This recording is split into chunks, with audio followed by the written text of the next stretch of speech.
को ले लो। जीते रहो बेटा। पिताजी नाश्ता तैयार है। बस बेटे 10 मिनट बाद। जी पिताजी। अरे राम पिताजी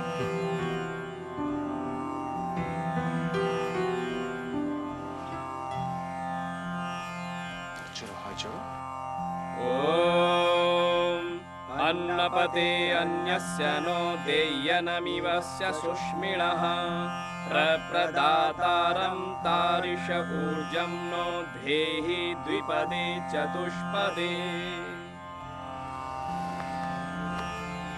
पिताजी आज 3 बजे आपका रेगुलर चेकअप का अपॉइंटमेंट है। मुझे याद है बेटा। पिताजी मैं 2:30 बजे तक वापस आ जाऊंगा। बेटा मैं चला जाऊंगा। बेटी मुझे थोड़ा ही डालना। इतने से काम के लिए तुम्हें ऑफिस का काम छोड़कर आने की जरूरत नहीं। पिताजी काम तो रोज ही होता है, आपकी सेहत ज्यादा इंपॉर्टेंट है ऑफिस से। ठीक है, जैसी तेरी मर्जी।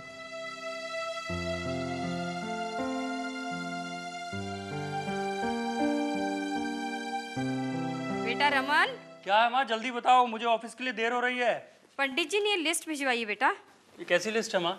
कल तेरे पिताजी का पहला श्राद्ध है ना बेटा। मैंने विशेष रूप से एक पंडित जी को बुलवाया है, उन्होंने ही ये लिस्ट भिजवाई है। आते समय सारा सामान लेकर आना।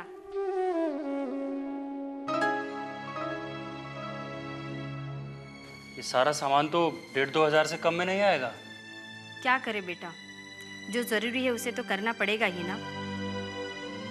श्राद्ध कराने के लिए इन पंडित जी का नाम बहुत बड़ा है। थोड़ा महंगा पड़ेगा, पर क्या करे, करना तो पड़ेगा ही ना। माँ तुम इसे थोड़ा महंगा कहती हो। ये अनुष्ठान में हज़ारों रुपए में पड़ेगा और मेरी तनख्वाह में घर बड़ी मुश्किल से चलता है। मैं सब समझती हूँ बेटा, पर कुछ जरूरी कामों में कटौती तो नहीं की जा सकती है ना। माँ मैं तुम्हें थोड़े ना दोष दे रहा हूँ, मैं तो अपनी परिस्थितियों की बात कर रहा हूँ। और फिर महंगाई भी इतनी बढ़ती जा रही है। माँ मैंने आपको बताया नहीं, बेबी की शादी के लिए कंपनी से मैंने जो लोन लिया था, पिछले 2 महीने से मैंने उसकी किश्त नहीं भरी। यहीं आसपास से किसी पंडित को बुला लिया होता, 1,500 में काम हो जाता। बाप का शादी रह गया बेटा पैसे बचाने के लिए। मरो की आत्मा की शांति के लिए तो गैर भी दान पुण्य करते हैं, और ये तो तुम्हारे पिताजी का श्राद्ध है। अभी तो मैं जिंदा हूँ बेटा, मेरे मरने के बाद जो चाहे करना। माँ तुम तो नाराज हो रही हो, मैं कहाँ मना कर रहा हूँ। मेरा बस चले तो मैं तो पूरे मोहल्ले के लोगों को भोज कराऊँ पिताजी के श्राद्ध पर, लेकिन मेरी हैसियत तो हो ना। खैर तुम चिंता मत करो, सब कुछ तुम्हारी इच्छा अनुसार हो जाएगा। अब तो खुश। अभी मैं ऑफिस चलता हूँ। Excuse me sir. Yes Raman. Sir एक रिक्वेस्ट थी। हाँ हाँ बोलो। सर वो क्या है कि कल मेरे घर पर मेरे पिताजी का पहला श्राद्ध है और विशेष रूप से एक प्रसिद्ध पंडित को बुलवाया गया है। सर मेरी माताजी की बड़ी इच्छा थी कि मेरे पिताजी का पहला श्राद्ध बड़ी अच्छी तरह से मनाया जाए। ओके, इसका मतलब कल तुम नहीं आओगे? सर ना केवल मुझे कल की छुट्टी चाहिए, बल्कि मैं ये भी चाहता हूँ कि कल दोपहर का भोजन आप हमारे घर पर करें। रमन तुम भी ये सब करते हो? सर तुम भी से आपका मतलब? श्राद्ध तो सभी करते हैं, हिंदू होने के नाते ये हमारा धर्म है सर। ओहो रमन, ठीक है, मुझे कितने बजे आना है? सर 12 बजे। ओके, मैं पहुंच जाऊंगा। Thank you sir. ओके। गौ ग्लास स्वान बलि पिंपली बलि अनाधिनिधनो देव शंख चक्र गदाधर अक्षय पुंडरी काक्ष पितृमोक्ष भव देवताभ्यो पितृभवञ्च महायोग्य एव च नमः स्वधा स्वाहा नित्यमेव नमो नमः आगच्छन्तु महाभागं विश्वदेवा महाबल ते तर्पये अतिविहिता सावधान भवति ते श्राद्धम आरंभे गया धौत्तम देवां गदाधरं ताध्या च नमस्कृतं तः श्राद्धम समाचरे नमो नमस्ते गोविंदम। आज के दिन कौवों का खाया खाना, ब्राह्मणों और अन्य जीवों को दिया गया भोजन पूर्ण रूप से आपके पितरों को प्राप्त होता है। इसीलिए इस आयोजन का हमारे शास्त्रों में अत्यंत महत्वपूर्ण स्थान बतलाया गया है। 101 रुपया इन सभी दोनों पर रख दीजिए। जी पंडित जी।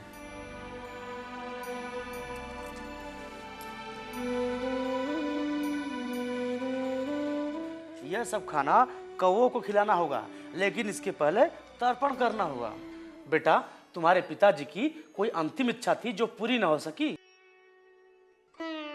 जी मुझे तो कुछ याद नहीं है। याद करो बेटा, यह अति आवश्यक है, क्योंकि एक अधूरी इच्छा मनुष्य की आत्मा को शांत न रहने देने का कारण बनती है। इसीलिए श्राद्ध वाले दिन उसका उपाय करते हैं। जी उनकी इच्छा थी कि वो रमन की कमाई से एक सोने की चैन बनाकर पहने। ऐसी अधूरी इच्छा उन्हें कभी चैन से नहीं रहने देगी। इसका उपाय आवश्यक है। तो पंडित जी क्या उपाय है बताइए।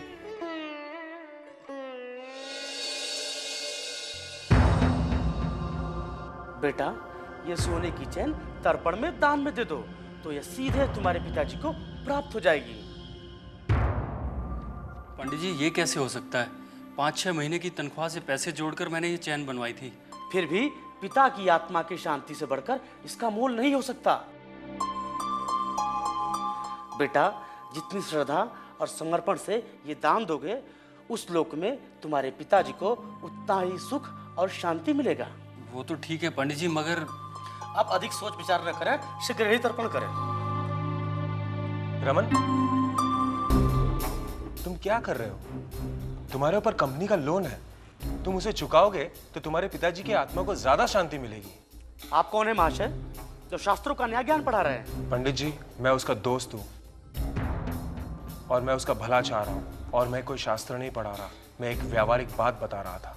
जब आप शास्त्रों के बारे में कुछ भी नहीं जानते, तब ये व्यवधान पहुंचाकर आप हमारा अपमान कर रहे हैं। आपका अपमान करने का मेरा कोई उद्देश्य नहीं था, मैं तो सिर्फ उसे सोच समझकर काम करने के लिए कह रहा था। तुम्हारा मतलब हम उससे फुसला रहे हैं? तुम्हारे जैसे लोगों ने धर्म को समाप्त कर दिया है। अरे 4 अक्षर अंग्रेजी के पढ़ क्या लिए? तुम जैसे लोगों ने स्वयं को वेद, पुराण और शास्त्रों से बढ़कर मान लिया है। वेदों की बात आपके मुंह से अच्छी नहीं लगती। धर्म के नाम पर धर्मभीरू जनता को ठगने को आप वेदों का विधान कहते हो? आप जैसों ने भोली भाली जनता को बेवकूफ बनाकर महान वैदिक धर्म, वैदिक संस्कृति को दुनिया भर की नजरों में संदेहास्पद बना दिया है। आप जानते नहीं कि आप किससे बात कर रहे हैं। काशी से लेकर मथुरा तक हमारे वंश की ज्ञान की स्तुति बोलती है। धर्म के मामले में हमारे ज्ञान को चुनौती देने की आज तक किसी ने हिम्मत नहीं की।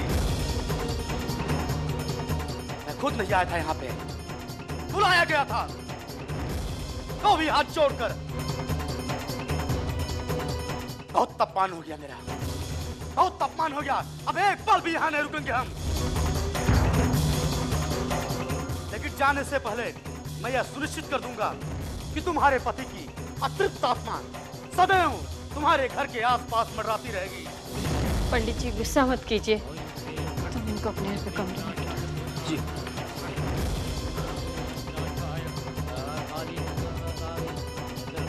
महाराज शांत हो जाइए।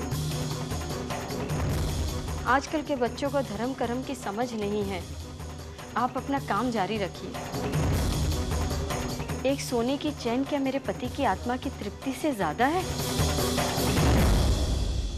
अनाधिनिधनो देव शंख चक्र गदाधर अक्षय पुंडरीकाक्ष पित्तमोक्ष प्रदो भव देवताभ्यो पितृभव महायोग्यम एव च नमः स्वदा स्वाहा नित्यमेव नमो नमस्ते आगच्छम तु महाभागम विश्वदेवा महाबला। तर्पण में सोने की चैन रखिए, अन्यथा आपके पिताजी की प्रेत योनि से मुक्ति नहीं होगी। पितृमोक्ष तर्पयामि, पर पितामह तर्पयामि। रमन, आई एम सॉरी, कल जो भी हुआ। सर आप मुझे शर्मिंदा कर रहे हैं, बल्कि मुझे खुद इस बात का अफसोस है कि कल आप बिना भोजन किए ही मेरे घर से चले आए। रमन, मुझे तुम्हारे निजी मामलों में इस तरह से दखल नहीं देना चाहिए था। तुम्हारी माताजी मुझ पर काफी नाराज होंगी। नहीं सर, ऐसी कोई बात नहीं है। वो थोड़े पुराने ख्यालों की ज़रूर हैं, लेकिन उन्होंने आपके बारे में ऐसा कुछ नहीं कहा। हाँ, वो पंडित ज़रूर आपकी कुंडली के बारे में पूछ रहा था। मुझे पंडित जी की परवाह नहीं है। तुम ये बताओ कि तुमने वो चैन अपने पिताजी तक पहुंचाई या नहीं? सर वो माताजी कहने लगी कि अगर एक चैन देने से तुम्हारे पिताजी की आत्मा को शांति मिलती है, तो फिर मैंने भी सोचा कि मेरी तो ज़िंदगी पड़ी है, मैं फिर कभी चैन बनवा कर पहन लूँगा। खैर रमन, तुमने आज्ञाकारी पुत्र की तरह अपनी माताजी की इच्छा पूरी की, ये अच्छी बात है। लेकिन तुम्हें नहीं लगता कि तुम जैसे पढ़े लिखे लोग कोई भी कर्मकांड करने से पहले उस पर सोचे? तुम्हारी सोने की चैन तुम्हारे अच्छे बुरे वक्त में काम आ सकती थी। सर हमारी धार्मिक पुस्तकें तो हम पढ़ नहीं पाते, अब धर्म के बारे में तर्क और व्याख्या तो हमारे पंडित पुजारी पुरोहित लोग ही बताएंगे ना। अब ये उनके ऊपर है कि वो सत्य बताएं या झूठ। खैर, मैं भी तुम्हें एक निमंत्रण देना चाहता हूँ। निमंत्रण? हाँ, कल मेरे घर में भी मेरे पिताजी का श्राद्ध है और मैं चाहता हूँ कि तुम वहां पर आओ। कविता को भी मेरे तरफ से इनवाइट कर देना। Okay sir. और हाँ, अयंगर और एसोसिएट की प्रेजेंटेशन की तैयारी करो, ठीक है? Okay sir. ओम भूर्भुवस्वः तत्सवितुर्वरेण्यं भर्गो देवस्य धीमहि धियो यो नः प्रचोदयात् स्वाहा। ओम भूर्भुवस्वः तत्सवितुर्वरेण्यं भर्गो देवस्य धीमहि धियो यो नः प्रचोदयात् स्वाहा। ओम सर्वं वै पूर्णं स्वाहा। ओम सर्वं वै पूर्णं स्वाहा।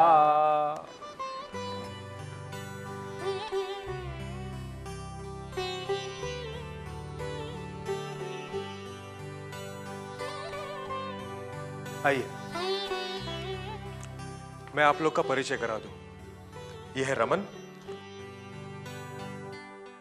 और ये मेरी पत्नी सुधा और ये मेरे पिताजी।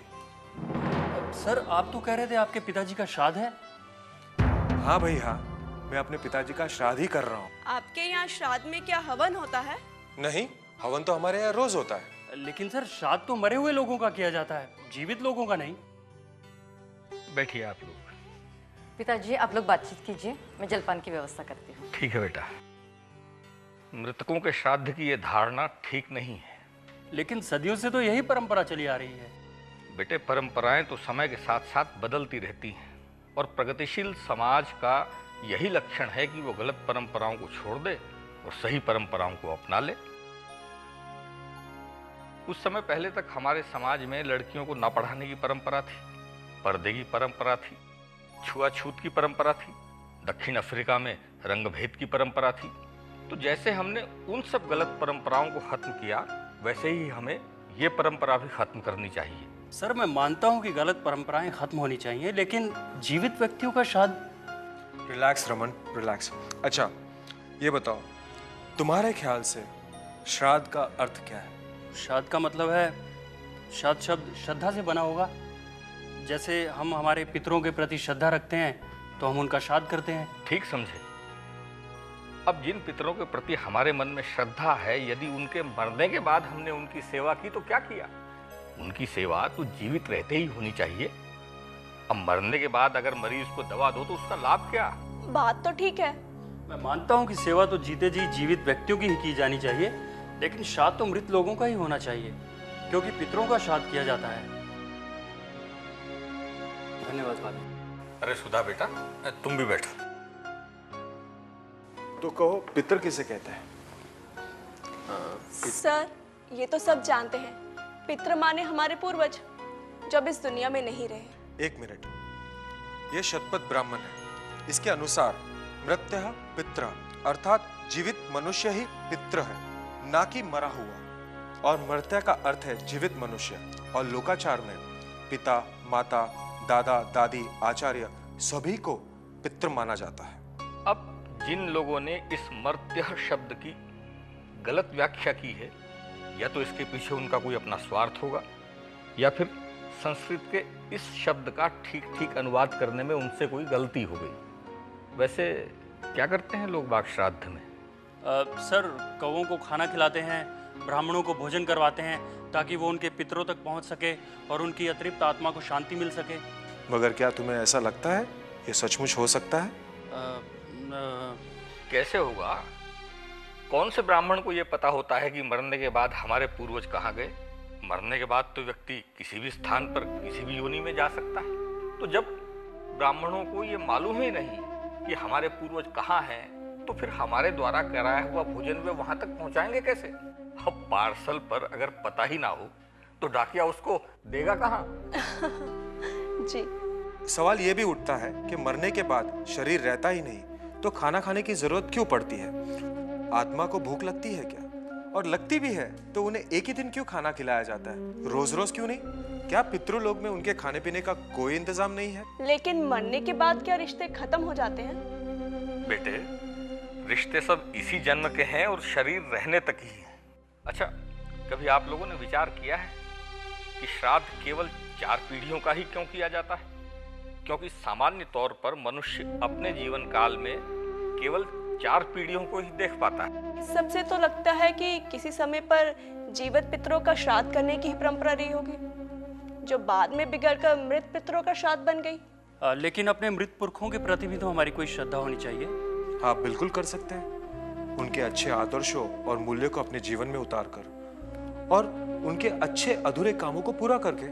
लेकिन सर, श्राद्ध करने से ऐसा नुकसान क्या है? नुकसान तो बहुत है, हालांकि प्रत्यक्ष रूप से दिखाई नहीं देता।